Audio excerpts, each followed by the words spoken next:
ये समय है प्रभु की महिमा के लिए, वचन का समय है। जो परमेश्वर ने वचन आपके बीच में भेजा है उसे सुने और ग्रहण करें। सबसे विनती है कि सब शांत हो जाएं।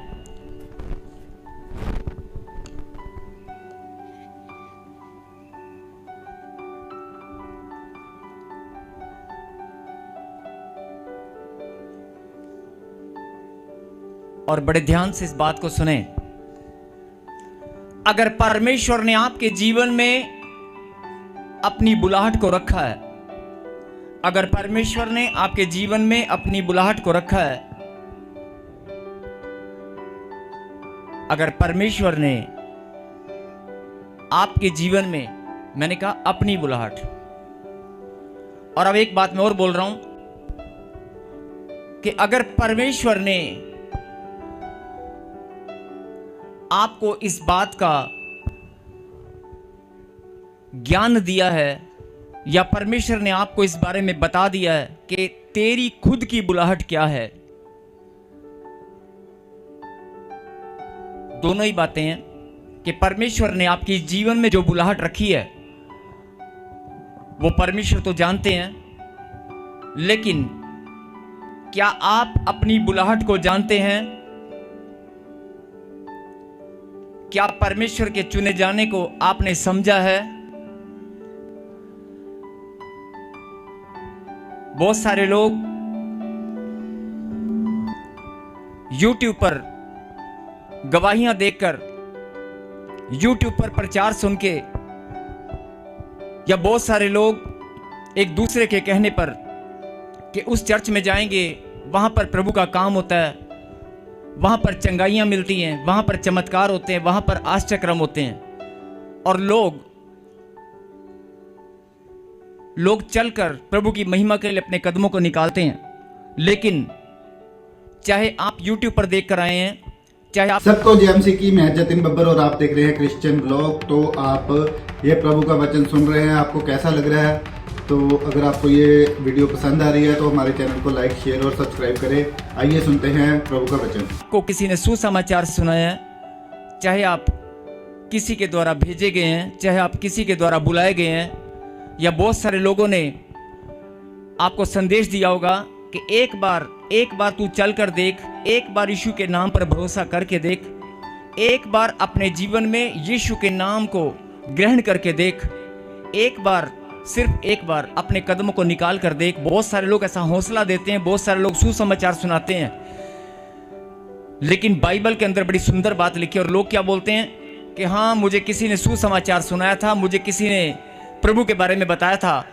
और मैं अपनी बुलाहट को जान चुका हूं, पहचान चुका हूं, और मैं चर्च में आना शुरू कर दिया। मैं अपनी बुलाहट को जान चुका, पहचान चुका, और मैंने चर्च में आना शुरू कर दिया।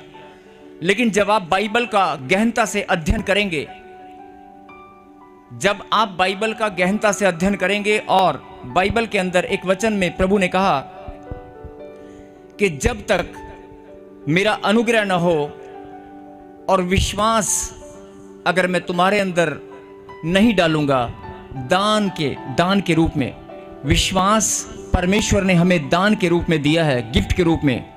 दान मतलब गिफ्ट, एक ऐसा गिफ्ट परमेश्वर ने हमें दिया है जिसके द्वारा हम विश्वास करते हैं। मेरे कहने का मतलब है कि जो लोग प्रभु के लिए अपने कदमों को निकालते हैं और परमेश्वर की महिमा के लिए चर्च में आते हैं, बहुत सारे लोग अपनी चंगाई के लिए, चमत्कारों के लिए आते हैं, बीमारियों से छुटकारे के लिए आते हैं। उनके मन में ये होता है कि वहां पर चमत्कार होंगे।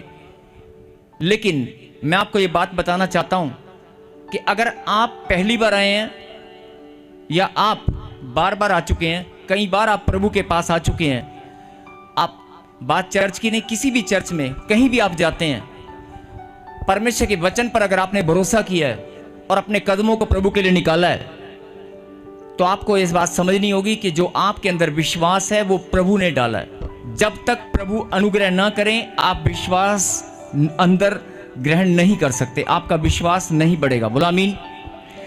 जब तक परमेश्वर दया ना करे, जब तक परमेश्वर आपको चुनेंगे नहीं, तब तक कोई भी मनुष्य विश्वास का पात्र नहीं हो सकता। विश्वास परमेश्वर ने आपके अंदर दान में, गिफ्ट में दिया है। बोलो आमीन। जब आप बाइबल को ध्यान से पढ़ेंगे तो आपको ये बात पता चलेगी कि विश्वास परमेश्वर ने ही हमारे अंदर डाला है। बिना विश्वास जो गिफ्ट के रूप में प्रभु ने दिया है, उसके बिना हम प्रभु के समीप नहीं आ सकते, हम परमेश्वर के पास नहीं आ सकते। बोलो आमीन। और बहुत सारे लोग इस बात को जानते भी हैं कि विश्वास परमेश्वर ने मुझे गिफ्ट के रूप में दिया है।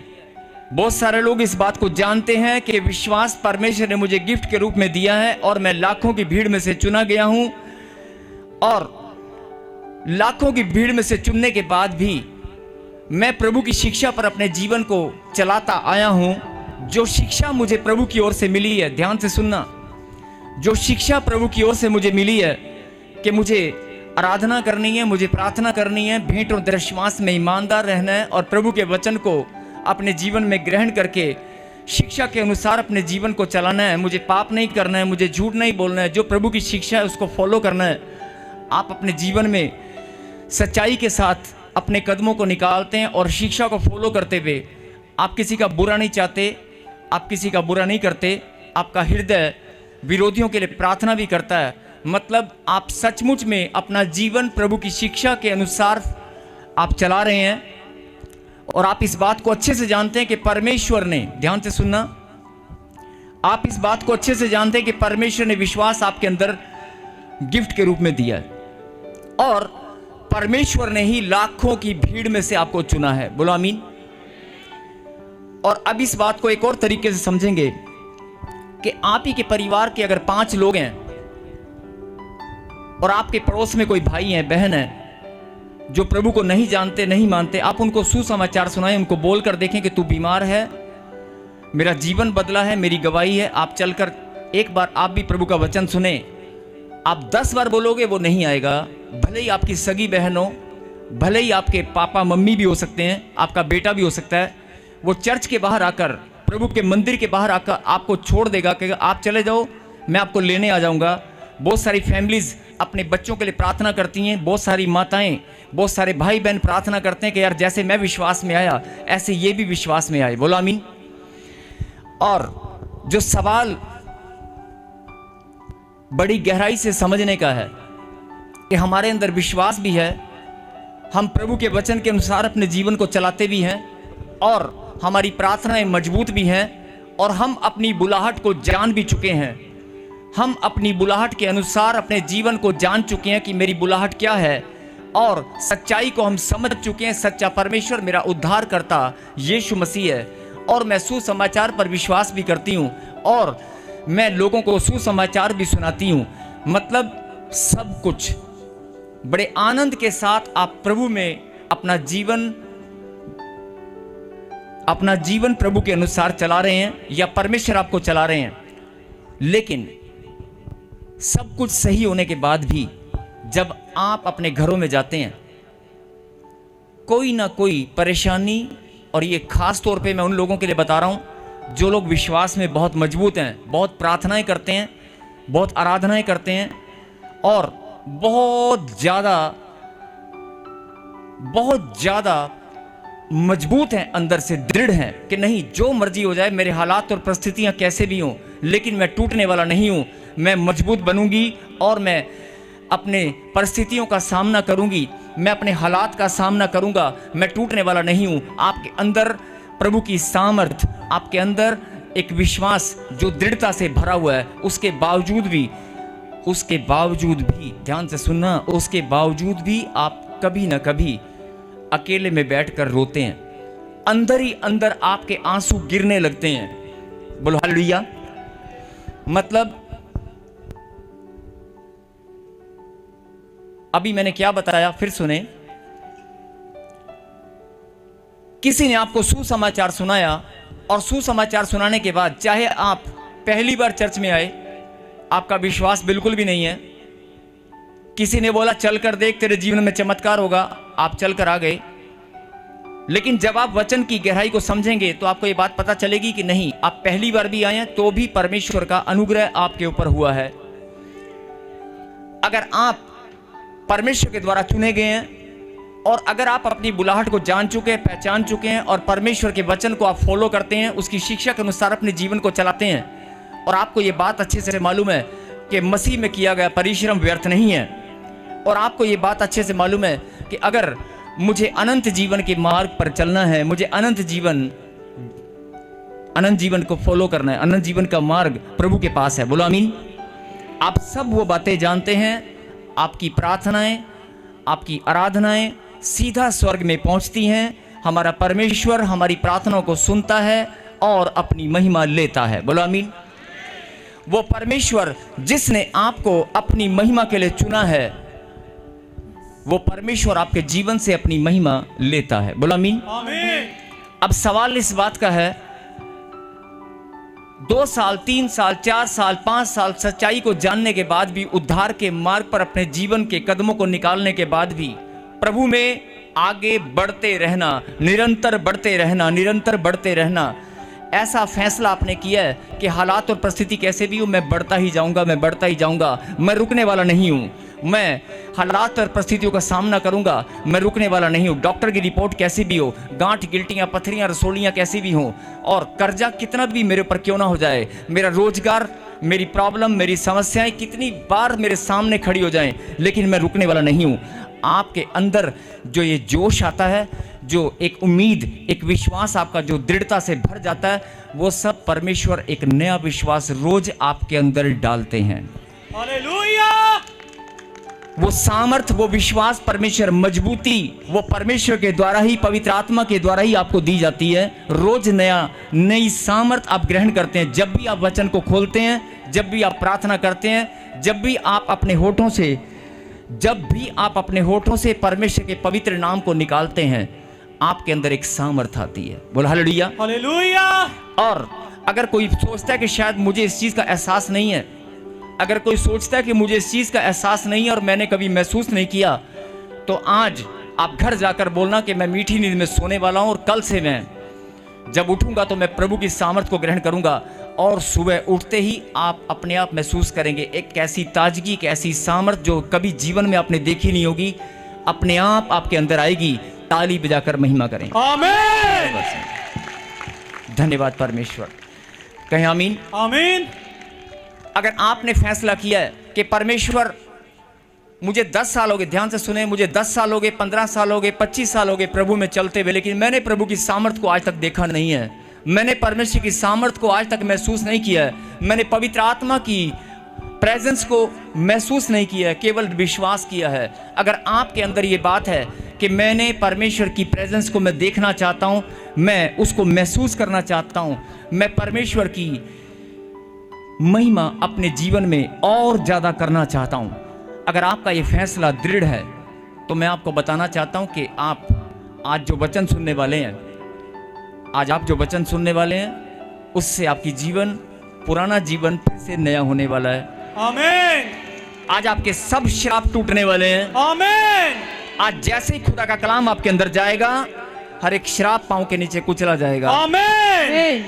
हर एक बद्दुआ, हर एक नेगेटिविटी उखड़ जाएगी। आमीन। मैं फिर से बोल रहा हूं, ध्यान से सुने। भले ही आप पहली बार आए हैं, भले ही आप नए विश्वासी हैं, भले ही आप, लेकिन आपको इस बात को समझना होगा कि विश्वास मेरे अंदर डालने वाला मेरा परमेश्वर है, और मेरा विश्वास उसने मुझे गिफ्ट के रूप में दिया है, और परमेश्वर का दिया हुआ गिफ्ट मुझे संभालना है। बोलो आमीन। आमीन। अगर कोई पत्नी अपने पति को गिफ्ट देती है, तो वो बार बार ध्यान भी रखती है कि मेरा दिया हुआ गिफ्ट तूने संभाल के रखा कि नहीं, मेरी दी हुई घड़ी तुमने पहनी कि नहीं पहनी। और ऐसे ही आप किसी को भी अगर गिफ्ट देते हैं, तो आपका ध्यान उस गिफ्ट की ओर होता है कि जो मैंने इसको गिफ्ट दिया, क्या ये उसे संभालता है कि नहीं। यही बात मैं आपको समझाना चाहता हूं कि परमेश्वर ने हमें विश्वास, एक बड़ा गिफ्ट दिया है। क्या आपने उसे संभाला है? क्या उस विश्वास को आपने संभाला है, उसकी केयर की है? ये बहुत बड़ा सवाल है। अगर नहीं किया तो समझ जाओ कि परम ईश्वर ने हमें जो गिफ्ट दिया है, उसे मुझे संभालना है, उसे मुझे केयर करना है। और अगर आपने ये बात को समझ लिया, तो शैतान इतनी सी बात से डर कर भाग जाएगा। आमीन। अगर आपको ये बात मालूम है कि ये गिफ्ट, ये विश्वास मुझे परमेश्वर ने दिया है, इतनी सी बात से ही शैतान डर जाएगा। हालेलुया। जो लोग प्रार्थना करते हैं, बहुत प्रार्थनाएं करते हैं और कहते हैं कि मेरे जीवन में काम नहीं हुआ, शैतान का मैं सामना कर रही हूँ, बीमारियां मेरे जीवन से जाने का नाम नहीं ले रही। जो लोग निराशा में हैं, जो लोग बांझपन का सामना कर रहे हैं, जिनके जीवन में बच्चे की आशीष नहीं है, जिनका बिजनेस बढ़ नहीं रहा है, जिनका कारोबार बढ़ नहीं रहा है, जो कर्जे में प्रभु में हैं, शिक्षा को फॉलो करते हैं और प्रभु के वचन को जानते हैं कि प्रभु के वचन में लिखा है मांगोगे तो दिया जाएगा। बोलो आमीन। आमीन। और हर एक बहन हर एक भाई हौसला देता है एक दूसरे को, चिंता ना कर, घबरा मत, प्रभु के वचन में लिखा है मांगोगे तो दिया जाएगा। और परमेश्वर का वचन टलने वाला नहीं है, परमेश्वर का कलाम टलने वाला नहीं है। आकाश और पृथ्वी टल जाएंगी, भैन तू भरोसा कर, रब दे कलाम से लिखा है मंगोगे तो ਤੁਹਾਨੂੰ दिता जाएगा।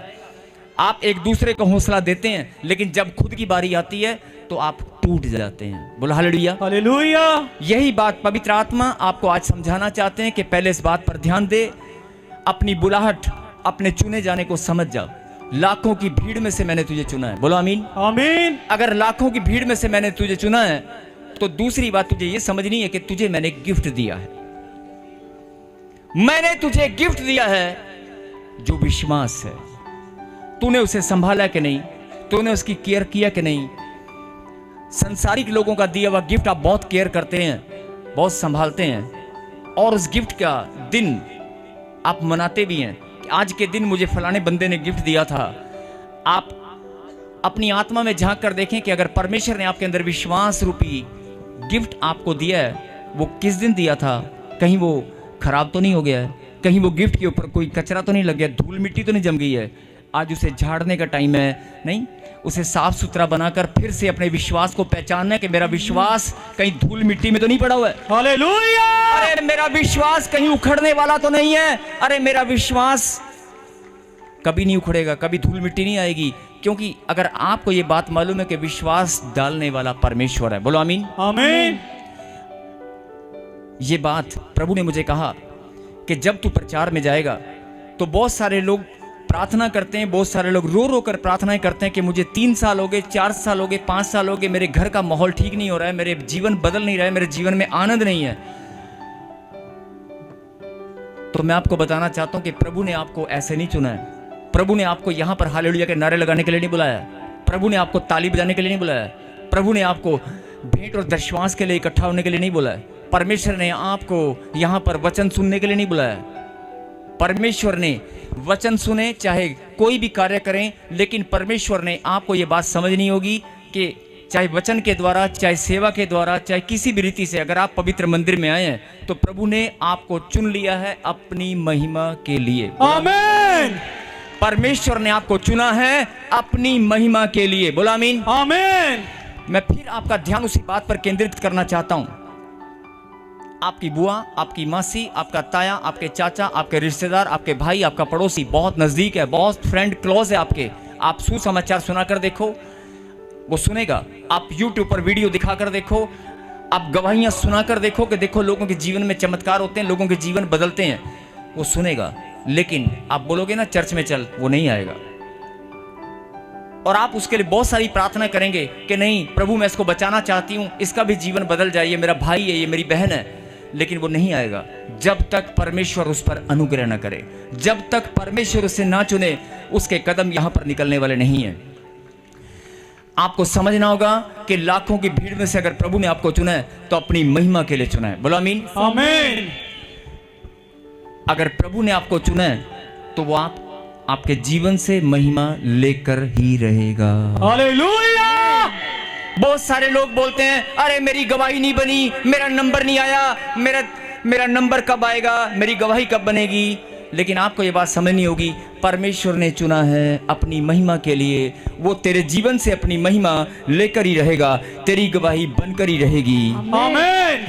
एक जोरदार ताली बजाएंगे इस बात के लिए। हालेलुया। जिनको समझ में आ चुका है कि मेरे जीवन से प्रभु ने महिमा लेनी है और वो लेकर ही रहेगा, जिनको ये समझ में आ चुकी है वो मुस्कुराकर हंसते हुए आनंद के साथ प्रभु को धन्यवाद कर रहे हैं। हालेलुया। और अब मैं प्रभु के वचन में चलेंगे, जो प्रभु ने आपके लिए वचन भेजा है निकालें नीति वचन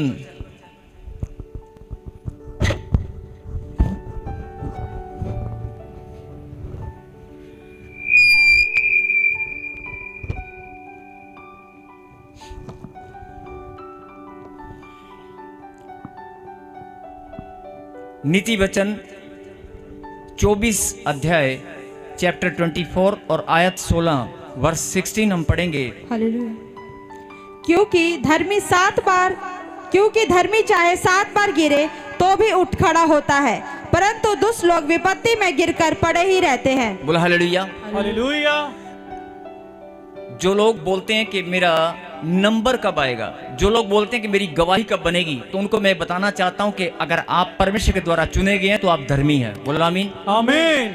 अधर्मी लोग प्रभु के समीप नहीं आते, अधर्मी लोगों को परमेश्वर महिमा के लिए नहीं चुनते। बोला हालेलुया। हालेलुया। जिनके जीवन में परमेश्वर मौका जरूर देते हैं, परमेश्वर बार बार उनके जीवन में मौका जरूर देते हैं, लेकिन अधर्मी परमेश्वर के समीप नहीं आते हैं। पवित्र वेदी के सामने परमेश्वर के पवित्र आत्मा की प्रेजेंस में अधर्मी लोग नहीं बैठते हैं। अगर आप परमेश्वर की नजर में धर्मी हैं, आप चुने गए हैं, इसीलिए प्रभु ने आपको अपनी महिमा के लिए पवित्र मंदिर में आने का निमंत्रण दिया है, आपके ऊपर अनुग्रह किया है। आप पवित्र मंदिर में प्रभु की महिमा के लिए आए हैं। ये कोई छोटी बात नहीं है, ये बड़े आनंद की बात है, बड़े गौरव की बात है, बड़े गौरव और आनंद की बात है। बोलो आमीन। आमीन। फिर से कहें, ये मेरे लिए बड़े गौरव और आनंद की बात है बड़े गौरव और आनंद की बात है कि मैं परमेश्वर की महिमा के लिए चुना गया हूँ। मैं परमेश्वर की महिमा के लिए चुना गया हूँ। कहें आमीन। आमीन। अभी लिखा कि धर्मी जन, अगर आप धर्मी जन हैं, हाँ जी धर्मी जन है कि नहीं, ऐसे बोलने से नहीं होगा। क्या आपकी आत्मा, जो ऑनलाइन देख रहे हैं, जो ऑनलाइन सुन रहे हैं, क्या आपकी आत्मा, आपका हृदय इस बात की गवाही देता है? क्या आपकी आत्मा, आपका हृदय, आपका मन इस बात की गवाही देता है कि तू परमेश्वर की नजर में धर्मी है? अरे लाख बार पाप किए होंगे, बहुत गलतियां की होंगी, बहुत अधर्म के काम किए होंगे, बहुत सारी गलतियां की होंगी, लेकिन क्या आपकी आत्मा, मैं फिर बोल रहा हूं, क्या आपकी आत्मा इस बात की गवाही देती है कि परमेश्वर की नजर में तू धर्मी है? बोलो। अगर आप धर्मी हैं तो आपकी आत्मा आपको गवाही देगी। अगर आप धर्मी हैं तो आपकी आत्मा गवाही देगी। बोला हालेलुया। हालेलुया। मैं फिर बोल रहा हूं कि और अगर आप धर्मी हैं, आपकी आत्मा आपको गवाही देती है कि मैं प्रभु के द्वारा चुना गया हूं, तो फिर वचन को सुने और ग्रहण करें। क्या लिखा कि जब आप विश्वास में टेंशनों में, बीमारियों के कारण, विपत्तियों के कारण, परिस्थितियां जब अनुकूल ना हो, बहुत सारी बातें हैं जिनके कारण कोई कर्जा, कोई बीमारी, कोई टेंशन, कोई ना कोई प्रॉब्लम आपके जीवन में जब घूम घूम कर बार बार आपके सामने आती है, आप क्या होता है? गिर जाते हैं। और बहुत सारे लोग सबसे पहले किस में गिरते हैं? विश्वास में गिरते हैं।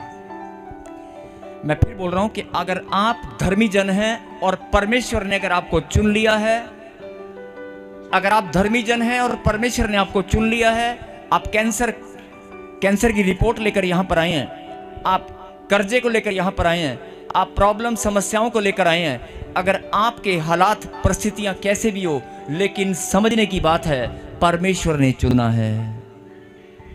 अरे परमेश्वर ने चुना है, परमेश्वर के काम में कोई गलती नहीं हो सकती। हालेलुया। अगर परमेश्वर ने तुझे चुना है, बीमार बहुत हैं, हॉस्पिटल भरे पड़े हैं, समस्याओं में बहुत सारे लोग अभी घूम रहे हैं, आधे से ज्यादा लोग अभी सुसाइड करने की भावना उनके मन में चल रही है कि मैं अपने जीवन का नाश कर लूं। बहुत सारे लोग ऐसे घूम रहे हैं अभी भी कि मेरे जीवन में मैं सुसाइड कब करूंगा, मेरे जीने की इच्छा खत्म हो चुकी है। लेकिन उन लोगों को परमेश्वर ने अभी संभाल रखा है और आपको प्रभु ने चुन लिया है, अपने समीप आने का मौका दिया है। बोला हालेलुया। हालेलुया। क्या आपकी आत्मा इस बात की गवाही देती है? मैं फिर बोल रहा हूं कि क्या आपकी आत्मा इस बात की गवाही देती है कि मैं प्रभु के द्वारा चुना गया हूं? यस। और अगर प्रभु के द्वारा चुना गया तो आपकी आत्मा फिर इस बात की गवाही देगी कि मैं धर्मी जन हूं। यस। अरे प्रभु की नजर में तू धर्मी जन है कि नहीं? अधर्मी लोग प्रभु के पास नहीं आते। बोलो आमीन। आमीन। पापी लोगों को परमेश्वर मौका जरूर देते हैं, प्रभु चुनते हैं। लेकिन अगर कोई बार बार पाप ही करता रहेगा और वो परमेश्वर की नजर में अगर अधर्मी है, तो हो सकता है परमेश्वर को समीप आने का मौका ना दे। लेकिन अगर आप बार बार प्रभु के पास आ रहे हैं, हर बार प्रभु की महिमा करते हैं, हर संडे आप चर्च में आते हैं, रोज आप प्रार्थना करते हैं, रोज आप बाइबल पढ़ते हैं, तो ये सीधा सीधा आपकी आत्मा स्वयं आपको गवाही देगी, आप परमेश्वर की नजर में धर्मी हैं। हालेलुया। अगर आप परमेश्वर की नजर में धर्मी हैं, तो आज आपका सीना फूल जाना चाहिए। हालेलुया। अभी तक आप जीवन बिता रहे थे टेंशनों में, आप बहुत बार गिरे होंगे, विश्वास में बहुत बार गिरे होंगे, आलसपन में, निकम्मेपन में आप गिर गए होंगे। ध्यान से सुनना, आलसपन में, बाइबल पढ़ने में कि मैं बाइबल पढ़ूंगा, मैं बाइबल पढ़ूंगा, मैं बाइबल पढ़ूंगा, मैं प्रभु के वचन को रोज 4 घंटे पढ़ूंगा, लेकिन आप गिर गए होंगे। हो सकता है आपने 1 घंटा भी ना पढ़ा हो। आपने फैसला किया कि मैं रोज आराधना करूंगी, मैं काम करते हुए, झाड़ू लगाते हुए, मैं आटा गूंथते हुए, खाना बनाते हुए, गाड़ी चलाते हुए, मैं काम पर जाते हुए, ड्यूटी जाते हुए रोज आराधना करूंगा। लेकिन किसी का फोन आ गया और आप आराधना करना भूल गए, आप गिर गए होंगे, अपने फैसले में गिर गए होंगे। आपने सुसमाचार सुनाने का जो फैसला किया, आप अपने फैसलों में गिर गए होंगे। आप हो सकता है पाप में गिर गए होंगे, हो सकता है आलसपन में गिर गए होंगे, हो सकता है आपके अंदर कोई निकम्मापन शैतान ने डाल दिया है, आप निकम्मेपन के द्वारा गिर गए होंगे। लेकिन आप चाहे कितनी बार भी गिरे हो, अगर आप धर्मी हैं तो फिर से इस वचन को सुने, क्योंकि धर्मी चाहे 7 बार गिरे, धर्मी चाहे 7 बार भी गिर जाए तो भी उठ खड़ा होता है, तो भी उठ खड़ा होता है। बोलो हालेलुया। हालेलुया। अगर आप धर्मी हैं, आप आलसपन में, निकम्मेपन में कैसे भी गिर गए हो, कोई बात नहीं। आप इस बात को समझ चुके हैं ना कि मैं धर्मी हूं और प्रभु ने मुझे चुना है अपनी महिमा के लिए, तो फिर घबराना बंद कर, टेंशन छोड़ दे, आलसपन, निकम्मेपन से बाहर आ जा। प्रभु की सामर्थ आपके ऊपर आएगी और आज जीवन बदल जाएगा। बोलो आमीन। आमीन। मैं फिर बोल रहा हूं कि अगर आपको लगता है कि मैं गिरा हुआ हूं, बहुत सारे लोग अपने आप को कोसते हैं, बहुत सारे लोग प्रार्थना भी करते हैं, प्रभु के पास भी आते हैं और घर जाकर अपने आप को कोसते हैं, यार मैं प्रार्थना में कमज़ोर हूँ, पता नहीं मुझसे प्रार्थना नहीं होती, जब मैं प्रार्थना में बैठता मुझे नींद आ जाती है, मैंने फैसला किया था मैं प्रभु के घर में, प्रभु के बिल्डिंग फंड में या प्रभु के कामों के लिए, लंगर सेवा के लिए मैं कोई बड़ा योगदान दूंगी, लेकिन मेरे पैसे रुके, मैं दे नहीं पाई। अपने आप को कोसते हैं, अपने आप को कोसना बंद करें। और बहुत सारे लोग, ध्यान से सुनना, बहुत सारे लोग अपने आप को छोटा समझते हैं। जो छोटा समझते हैं ना, वो भी एक तरह से गिरने वाला काम करते हैं। सबको जय मसीह की। मैं जतिन बब्बर और आप देख रहे हैं क्रिश्चियन ब्लॉग। तो जैसे कि आप सब जानते हैं कि हमने ये चैनल खोला था प्रभु का वचन, प्रभु का सुसमाचार लोगों के घर घर तक पहुंचाने के लिए। तो अगर आप हमारे चैनल को पसंद करते हैं, हमारे चैनल की वीडियोस को, प्रभु के सुसमाचार को, प्रभु के वचन को पसंद करते हैं, तो आप हमारे चैनल के साथ ऐसे ही जुड़े रहें और चैनल को ज़्यादा से ज़्यादा सब्सक्राइब करें, लाइक करें और शेयर करें। सबको जय मसीह की।